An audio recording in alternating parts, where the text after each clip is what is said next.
जी अस्सलाम वालेकुम दोस्तों, मैं हूं अमजद मलिक। एक खूबसूरत टॉपिक के साथ आपकी खिदमत में हाजिर जी। टॉपिक आज का हमारा है जी कि ब्रीडर की खुराक। वीडियो को मुकम्मल देखिएगा। जो दोस्त नए हैं चैनल के ऊपर वो जनाब अला हमारे चैनल को सब्सक्राइब कर लें और जनाब अला वीडियो मुकम्मल देखें। जी अहमद डोगर साहब अस्सलाम वालेकुम। जी वालेकुम अस्सलाम। अहमद डोगर साहब, टॉपिक आज का हमारा जी कि ब्रीडर की खुराक। अमजद भाई देखो, पहले तो ਅਸੀਂ ਦੋਸਤਾਂ ਨੂੰ ਇੱਕ ਅੱਛੇ ਬਰੀਡਰ ਦੀ ਨਿਸ਼ਾਨੀ ਦੱਸ ਦਿੱਤੀ ਹੈ। ठीक है ਠੀਕ ਹੈ, ਪਿਛਲੀ ਵੀਡੀਓ ਦੇ ਵਿੱਚ। जी, ਹੁਣ ਇੱਕ ਅੱਛਾ ਬਰੀਡਰ ਤਿਆਰ ਕਿਸ ਤਰ੍ਹਾਂ ਹੁੰਦਾ ਹੈ ਵੀ ਤਾਂ ਦੱਸਣਾ ये ਚਾਹੀਦਾ भी दसना चाहिए बिल्कुल इस तरह। ਕਿ ਬੱਚੇ ਤੋਂ ਲੈ ਕੇ ਕੀ ਪ੍ਰੋਟੋਕੋਲ ਜਾਨਵਰ ਨੂੰ ਦੇਣੇ ਨੇ। ਤੁਸੀਂ ਜਾਨਵਰ ਕਿਸੇ ਕੋਲ ਲੈ ਕੇ ਆਉਂਦੇ ਹੋ, ਤੁਸੀਂ ਉਹਨੂੰ ਕੀ ਪ੍ਰੋਟੋਕੋਲ ਦੇਣੇ ਨੇ। ਅੱਛਾ ਅਮਜਦ ਭਾਈ, ਅਗਰ ਤੇ ਇੱਕ ਜਾਨਵਰ ਤੁਸੀਂ ਕਿਸੇ ਦੇ ਘਰੋਂ ਲੈ ਕੇ ਆਏ ਹੋ ਨਾ, ਤੇ ਕੋਸ਼ਿਸ਼ ਕਰੋ ਕਿ ਜਾਨਵਰ ਅੱਛਾ ਬਰੀਡਰ ਜਿਹੜਾ ਹੈ जी ਦੋ ਦੰਦ ਦੇ ਵਿੱਚ ਕਮ ਸੇ ਕਮ ਉਹਦੀ ਹਾਈਟ 42 ਹੋਵੇ। ठीक है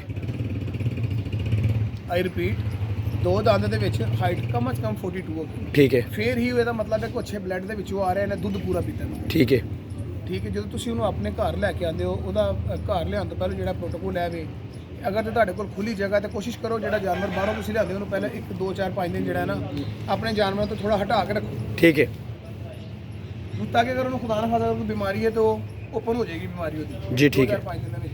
हाँ ਉਸ जी ਤੋਂ ਬਾਅਦ ਤੁਸੀਂ ਉਹਨੂੰ ਆਪਣੇ ਜਾਨਵਰਾਂ ਦੇ ਵਿੱਚ ਛੱਡੋ। हाँ ਸਭ ਤੋਂ ਪਹਿਲਾਂ ਤੁਸੀਂ ਉਹਦੀ ਡਿਵਰਮਿੰਗ ਕਰੋ। ठीक है ਠੀਕ ਹੈ, ਡਿਵਰਮਿੰਗ ਕਰੋ ਉਹਦੀ। ਤੁਸੀਂ ਸਭ ਤੋਂ ਪਹਿਲਾਂ ਤੁਸੀਂ ਉਹਨੂੰ ਪੰਚ ਨਾਲ ਉਹਦੀ ਡਿਵਰਮਿੰਗ ਕਰੋ। ਇੱਕ ਦਫਾ ਉਹ ਲੂਜ਼ ਮੋਸ਼ਨ ਲੱਗਣਗੇ ਉਹਨੂੰ, ਠੀਕ ਹੈ। ਵਗ ਜਾਏਗਾ। 15 ਦਿਨਾਂ ਤੋਂ ਬਾਅਦ ਤੁਸੀਂ ਉਹਦੀ ਸਕਿਨ ਦੇ ਵਿੱਚ ਲਗਾਉਣਾ ਐਵਰਮੈਕਟਨ ਦਾ ਇੰਜੈਕਸ਼ਨ। ठीक है ਠੀਕ ਹੈ, 15 ਦਿਨ ਤੋਂ ਬਾਅਦ ਵਿੱਚੋਂ अच्छा ਯਾਨੀ ਕਿ ਪਹਿਲੇ ਤੋਂ ਲੈ ਕੇ ਜਿਹੜੀ ਅਗਲੀ ਦਵਾਈ ਦੇਣੀ 1 ਮਹੀਨੇ ਦਾ ਟਾਈਮ ਹੋ ਗਿਆ। ਪਹਿਲੇ ਦਿੱਤੀ, ਫਿਰ 15 ਦਿਨ, ਫਿਰ ਅਗਲੇ 15 ਦਿਨ ਤੁਸੀਂ ਜਾਨਵਰ ਨੂੰ ਥੰਦਰ ਦਿਓ। ਜਾਨਵਰ ਨੂੰ ਵਾਹ ਨਹੀਂ ਲੱਗੇਗੀ, ਜਾਨਵਰ ਦੀ ਡਿਵਰਮਿੰਗ ਮੁਕੰਮਲ ਹੋ ਜਾਏਗੀ। ठीक ਅੱਛਾ ਬਰੀਡਰ ਜਿਹੜਾ ਬਹੁਤ ਅੱਛਾ ਬਰੀਡਰ ਹੈ ਉਹਨੂੰ ਅਮਜਦ ਵੇਚਣੇ ਨਹੀਂ ਦੇਣੇ।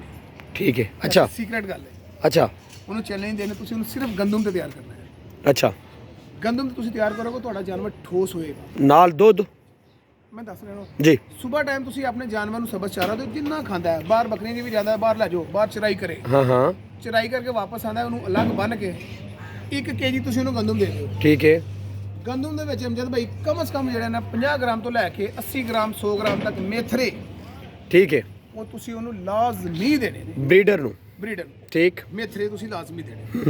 ਉਸ ਤੋਂ ਬਾਅਦ ਵਿੱਚ ਤੁਸੀਂ ਜਾਨਵਰ ਫਿਰ ਥੋੜਾ ਸਬਜ਼ ਚਾਰਾ ਘਰ ਦਿਓ। ਉਸ ਤੋਂ ਬਾਅਦ ਤੁਸੀਂ ਜਾਨਵਰ ਨੂੰ ਦੁੱਧ ਪਿਆਣਾ ठीक है ਕਮ ਸੇ ਕਮ 1 ਕਿਲੋ।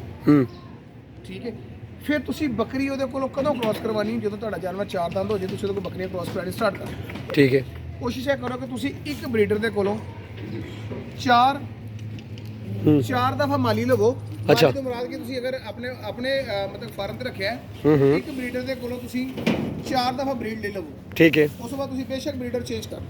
अच्छा ਹਾਂਜੀ, ਕਿਉਂਕਿ ਜ਼ਿਆਦਾ ਕਰੋਗੇ ਤਾਂ ਫਿਰ ਉਹ ਜਿਹੜੀਆਂ ਉਹਦੀਆਂ ਪੱਠਾਂ ਹੋਣਗੀਆਂ। ਫਿਰ ਉਹਦੇ ਕੋਲ ਲੱਗਣੀਆਂ ਸ਼ੁਰੂ ਹੋ ਜਾਣਗੀਆਂ। ਬਿਲਕੁਲ ਮੈਂ ਇਸ ਚੀਜ਼ ਨੂੰ ਰეკਮੈਂਡ ਨਹੀਂ ਕਰਦਾ। बिल्कुल इस तरह हैदरी गोड फार्म से नहीं जी चाचू मलिक सफदर साहब, वो बिल्कुल सेम इस तरह ही करते हैं। अच्छा ठीक है आमिर साहब कंटिन्यू रखो।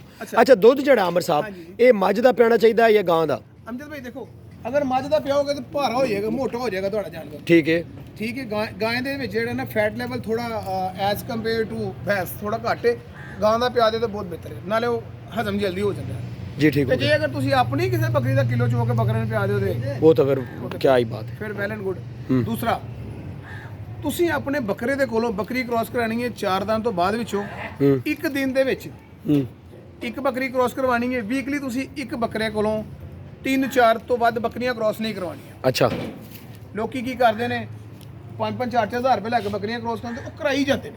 अच्छा ਉਹਦਾ ਨਤੀਜਾ ਨਿਕਲਦਾ ਕਿ ਤੁਹਾਡਾ ਬਰੀਡਰ ਜਿਹੜਾ ਹੈ ਨਾ ਉਹ ਫਰਕ ਹੋ ਜਾਂਦਾ ਹੈ। फारे हो जाता सही। ਠੀਕ ਹੈ, ਵੀਕਲੀ 3-4 ਬੱਕਰੀਆਂ ਕ੍ਰਾਸ ਕਰਵਾ ਲਵੋ, ठीक है ਬਸ ਇਨਫ ਹੈ। ब्रीडर ਨੂੰ ਬੱਕਰੀਆਂ ਦੇ ਵਿੱਚ ਛੋੜਨਾ ਚਾਹੀਦਾ ਜਾਂ ਅਲੱਗ ਰੱਖਣਾ ਚਾਹੀਦਾ? ਬੱਕਰੀਆਂ ਨੂੰ ਛੱਡੋ ਤੱਪੜ ਬੰਨ ਕੇ। ठीक है ਦੇਖਿਆ ਨਾ ਤੱਪੜ ਵੱਜਾ ਹੁੰਦਾ ਹੈ ਜਾਨਵਰਾਂ ਨੂੰ। हाँ कपड़ा बन के ਹਾਂਜੀ, ਕੱਪੜਾ ਬੰਨ ਕੇ ਤੁਸੀਂ ਛੱਡ ਦਿਓ। ठीक है ਬਰੀਡਰ ਛੱਡੋ, ਬੱਕਰੀਆਂ ਦੇ ਬੱਕਰੀਆਂ ਫਿਰੇ ठीक है ਤੇ ਉਹ ਸਗੋਂ ਅੱਛਾ ਹੈ ਨਾ, ਬਾਹਰ ਨੂੰ ਸ਼ਰਾਈ ਤੇ ਲੈ ਜਾਓਗੇ, ਉਹਦੀ ਲੱਤਾਂ ਤਾਂ ਮਜ਼ਬੂਤ ਹੋਣਗੀਆਂ। मजबूत होंगे सही गल। ਦੋਸਤ ਇਹ ਸਵਾਲ ਕਰਦੇ ਨੇ ਕਿ ਜੀ ਬੱਕਰੀ ਕਿਸ ਟਾਈਮ ਕ੍ਰਾਸ ਕਰਵਾਣੀ ਹੈ। ਥੋੜਾ ਟੌਪਿਕ ਤੋਂ ਹਟ ਰਿਹਾ ਜੀ। ਲੇਕਿਨ ਮੇਰੇ ਜ਼ਿਹਨ ਦੇ ਵਿੱਚ ਗੱਲ ਆ ਗਈ ਹੈ। ਜੀ ਠੀਕ ਹੈ। ਦੇਖੋ ਅਮਜਦ ਭਾਈ, ਅਗਰ ਤੁਸੀਂ ਬੱਕਰੀ ਕ੍ਰਾਸ ਕਰਾਉਂਦੇ ਹੋ ਸਤੰਬਰ ਦੇ ਵਿੱਚ, अच्छा ਤੁਹਾਡੀ ਬੱਕਰੀ ਜਾ ਕੇ ਡਿਲੀਵਰ ਕਰਦੀ ਹੈ ਜਨਵਰੀ ਫਰਵਰੀ ਦੇ ਵਿੱਚ, ਸਖਤ ਸਰਦੀ ਦੇ ਵਿੱਚ, ठीक है ਬੱਚੇ ਬਚਣ ਦੇ ਚਾਂਸਸ 10% ਰਹਿ ਜਾਂਦੇ ਨੇ। अच्छा ਅਗਰ ਤੁਸੀਂ ਆਪਣੀ ਬੱਕਰੀ ਕ੍ਰਾਸ ਕਰਵਾਉਂਦੇ ਹੋ ਅਕਤੂਬਰ ਨਵੰਬਰ ਦੇ ਵਿੱਚ, ਤੁਹਾਡੀ ਬੱਕਰੀ ਜਾ ਕੇ ਬੱਚੇ ਡਿਲੀਵਰ ਕਰਦੀ ਹੈ ਮਾਰਚ ਅਪ੍ਰੈਲ ਦੇ ਵਿੱਚ। अच्छा 5 ਮਹੀਨੇ ਬਾਅਦ ਬੱਚੇ ਡਿਲੀਵਰ ਕਰ ਰਹੇ ਨਾ, ਹਾਂ। ਉਦੋਂ ਮੌਸਮ ਚੇਂਜ ਹੋ ਜਾਂਦਾ ਹੈ। अच्छा ਬੱਚੇ ਬਚਣ ਦੇ 95% ਚਾਂਸਸ ਹੁੰਦੇ ਨੇ। अच्छा ਤੁਸੀਂ ਕਹਿੰਦੇ ਹੋ ਕਿ ਸਤੰਬਰ ਵਿੱਚ ਬੱਕਰੀ ਕ੍ਰਾਸ ਨਹੀਂ ਕਰਾਣੀ ਚਾਹੀਦੀ?